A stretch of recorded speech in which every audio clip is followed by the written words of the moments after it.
Hello everyone and welcome back to another new video. কেমন আছো তোমরা সবাই? আমি তো বেশ ভালোই আছি। দেখতে দেখতে 2026-এর জানুয়ারি মাস কেটে ফেব্রুয়ারি মাস চলে আসলো। আর ফেব্রুয়ারি মানেই শুধু ভালোবাসার মাস নয়, এটা নিজের সঙ্গে আবার নতুন করে কানেক্ট করার সময়। জানুয়ারি মাসটা তাড়াহুড়ো করে পেরিয়ে ফেব্রুয়ারিতে আমি করব একটা ছোট্ট রিসেট রুটিন, আর তোমাদের সাথেও অবশ্যই শেয়ার করব। আমি কিন্তু সকালে স্লো মর্নিং রুটিনটাই ফলো করতে বেশি পছন্দ করি। এটাই আমার জানুয়ারি মাসে কিন্তু একদমই হয়নি। সকালবেলা তাড়াহুড়ো করে উঠে কোনো রকম করে কাজকর্ম শুরু করে দিতাম, এই জন্য দিন শেষে অনেকটা এক্সস্টেডও ফিল করতাম। তাই জন্য ভেবেছি এই মাসের শুরুটা আমি করব একটু স্লো মর্নিংভাবে, এবং পুরো মাসটাই চেষ্টা করব এই রুটিনটাই ফলো করতে। তাই আস্তে ধীরে ঘুম থেকে উঠে আমার মর্নিং ড্রিঙ্কটা আমি কোনো স্ক্রিন টাইম ছাড়াই এখন আমি এনজয় করব।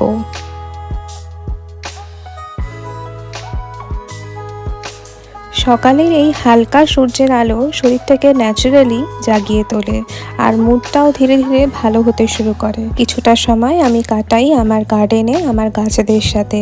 গাছের জল দেওয়া এবং গাছেদের নতুন কি গ্রোথ হলো এইগুলো দেখা, এই সকালের কিছু ছোট ছোট আনন্দের মুহূর্ত, যেটা আমার সারাটা দিনকে অনেক বেশি এনার্জেটিক আর মেন্টালি আমাকে প্রস্তুত করে তোলে। দেখতেই পাচ্ছ আমার গাছে কত সুন্দর কমলালেবু হয়েছে, কয়েকটা কমলালেবু ঝরেও পড়ে গেছে। তো আজকে ভাবলাম এই গাছের কমলা লেবুগুলো সবটাই তুলে ফেলবো। বলতে পারো আমার এক প্রকার ফ্রুট হারভেস্টিং। শীতকালের আচার বলতে অনেকে আমলকির আচারও বানায়, কিন্তু ভিটামিন সি এর সোর্স হিসেবে এই কমলা লেবুও কিন্তু কম যায় না, কারণ এই কমলা লেবুগুলো আমার ভীষণ টক। তো তাই ভেবেছি এইগুলো দিয়ে একটা আচার বানিয়ে রেখে দেবো, যেটা আমরা বাড়ির সবাই একসাথে এনজয় করতে পারবো।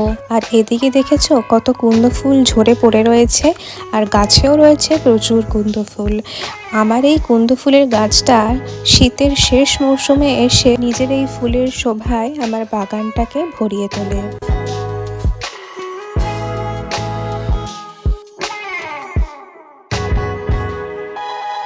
আর এদিকে রয়েছে আরও কিছু গাছ, যেরকম ডালিয়া, যেগুলো এখনও কিন্তু ফুল দিয়েই চলেছে। চন্দ্রমল্লিকায় দেখো আবারও নতুন গ্রোথ হচ্ছে, ফুলও আসছে। তো তাই ভাবলাম যে পুরনো ডালপালাগুলোকে ছেঁটে গাছটাকে আরও সুন্দর করে তুলি। আজকের মতো আমার গার্ডেনিংয়ের কাজ মোটামুটি শেষ। এইবারে আমি করব জার্নালিং, মানে পুরো দিনটাকে আমি খুব সুন্দরভাবে আগেই প্ল্যান করে নেব। জার্নালিংয়ের জন্য এই ডায়েরিটায় আমি গত বছর ইনভেস্ট করেছিলাম, যেটা কিনা এই বছরেও আমার কাছে রয়ে গেছে। তো এটাই শেষ করব এই বছরে। দেখো এইখানে কিন্তু পরপর অনেক কিছুই লেখা রয়েছে, যেমন to do list, what was great, what was better and motivation, আরও কী কী ইম্পর্টেন্ট টাস্ক, সারাদিনের ডায়েট, সব কিছুই কিন্তু আমি এখানে ডেইলি নোট ডাউন করে রাখি। তো এই ডায়েরিটা হলো আমার ডেইলি টু ডু লিস্টের জন্য। আরও একটা ডায়েরি আমার রয়েছে, যেখানে আমি আমার মান্থলি জার্নালটা করি। সেখানে আমি পুরো মাসের ওভারভিউটা এবং কী কী ইম্পর্টেন্ট কাজ রয়েছে, এছাড়াও আমার এই মাসের হেলথ গোল কী কী রয়েছে, সবটাই আমি এক জায়গায় নোট ডাউন করে রাখি। এতে সারা মাসের জন্য আমার কিন্তু মাইন্ডে একটা সুন্দর ক্ল্যারিটি চলে আসে, এবং পুরো মাসের কাজগুলো কিন্তু আমি পরপর করতে পারি। এতে মাথার মধ্যে কিন্তু ক্যাওয়াসটাও অনেকটা কমে যায়, এবং নিজের জন্য রিয়েলিস্টিক গোলগুলোও আমি তাড়াতাড়ি করে অ্যাচিভ করতে পারি। চাইলে তোমরাও একটা ছোট ডায়েরি নিয়ে মান্থলি প্ল্যান এভাবে করে রাখতে পারো। এতে দেখবে মান্থের শেষে এসে অনেকটাই ক্ল্যারিটি পাচ্ছ, এবং সারা বছরের যে ভিশন বোর্ডটা তোমরা তৈরি করেছো তার মধ্যে অনেকটাই তোমরা অ্যাচিভ করে নিতে পারবে। এই মাসে আমার গোল হলো নিজের শরীরের জন্য কিছুটা সময় দেওয়া, তাই হালকা যোগা আর সাথে মেডিটেশন। আর এর জন্য আমি মাসের শুরুতেই ইনভেস্ট করেছি এই সুন্দর একটা যোগা ম্যাটে, যেটা কিনেছি আমি ডিক্যাথলন থেকে। খুব বেশি স্ট্রেসফুল যোগা বা এক্সারসাইজের কোনো দরকার নেই, খুব হালকা স্ট্রেচিং দিয়েই তোমরা চাইলে শুরু করতে পারো। এই অংশটা আমার কাছে খুব স্পেশাল, কারণ এখানে আমি নিজের সাথে একদম অনেস্ট থাকি। যেইটুখানি আমার শরীর চায় আমি ঠিক ততটুকুই এক্সারসাইজ করি, নিজেকে শুধু পুশ করি এই যোগা ম্যাটে কিছুক্ষণ সময় কাটানোর জন্য।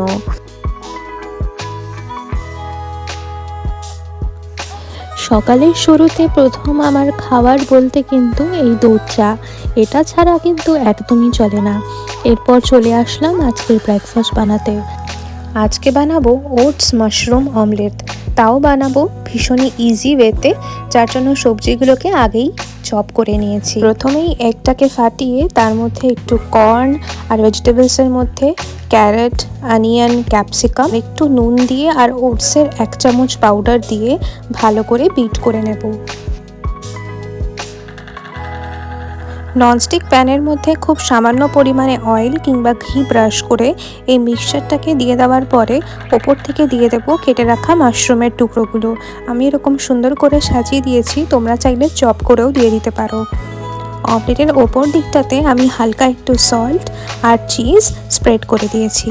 দেখো, দেখে লাগছে তো টেস্টি, কিন্তু ইয়েট এটা কিন্তু হেলদিও, কারণ এর মধ্যে প্রত্যেকটা জিনিস রয়েছে হাই ফাইবার আর সাথে প্রোটিনেও সমৃদ্ধ। ফেব্রুয়ারি মাসে আমার আরও একটা গোল হলো আমার হেলদি ডায়েটটাকে ভালো করে ফলো করা, যেটা কি না আমাকে ভেতর থেকে অনেক বেশি হেলদি আর নারিশড করবে। ফেব্রুয়ারি মাসের শুরুতে আমার আরও একটা কাজ হলো ঘরের ক্লিনিং অ্যান্ড ডিক্ল্যাটারিং। রুম ক্লিন থাকলে আর অপ্রয়োজনীয় জিনিসগুলো সরিয়ে ফেললেই ঘরটা কিন্তু অনেক পরিষ্কার লাগে আর অদ্ভুতভাবে মনটাও অনেক হালকা লাগে। সাথে আমার রুমের মধ্যে এনার্জিটাকে আরও আপলিফট করার জন্য আমি কিছু গ্রিনারি এখানে অ্যাড করছি। গ্রিনারি অ্যাড করলে যে কোনো জায়গা কিন্তু অনেক বেশি ভালো লাগে, আর শীতকাল মানেই পাতার মধ্যে অনেক ধুলো জমে যায়। তো এইগুলোকেও আমি চেষ্টা করি উইকলি বেসিসে একবার করে ক্লিন করতে। উইকলি না হলেও 15 দিনে একবার তো ক্লিন করাই উচিত।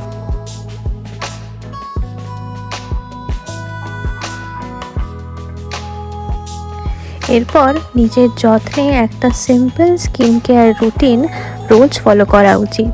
গত মাসে স্কিনটাকে ভীষণই অবহেলা করেছি, তো এই মাসে আমি ভেবেছি যে প্রত্যেক উইকে একটা করে কিছু ফেস প্যাক লাগাবো, আর সাথে কিছু অ্যাক্টিভ ইনগ্রিডিয়েন্টস যেমন নায়াসিনামাইড, স্যালিসাইলিক অ্যাসিড কিংবা ভিটামিন সি, কিছু না কিছু দিয়ে স্কিনটাকে আরও বেটার করার চেষ্টা করব।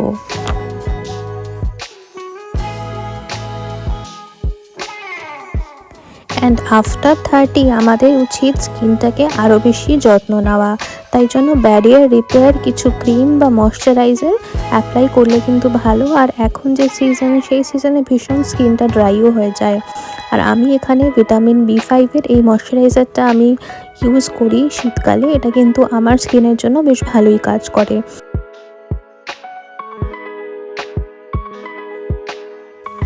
আর শীত হোক কিংবা বর্ষা কিংবা গরম, সানস্ক্রিন তো সবসময় ইম্পর্টেন্ট, ঘরের ভেতরে থাকো কিংবা বাইরে, সানস্ক্রিন না মেখে যাওয়া যাবেই না কোথাও।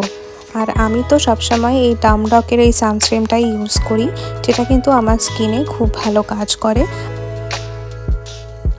দিনের শুরুটা আমি যেমন কামলি স্টার্ট করার চেষ্টা করি, সেরকম দিনের শেষটাও চেষ্টা করি ঠাকুরের সামনে দিয়া জ্বালানো, সাথে কর্পূরের গন্ধে পুরো ঘরটাকে মুড়ে দেওয়া।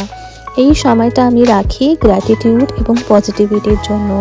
দিনটা যেমনই কাটুক, এই সময় ঠাকুরের কাছে বসলেই মনটা যেন এক নিমিষেই ভালো হয়ে যায়।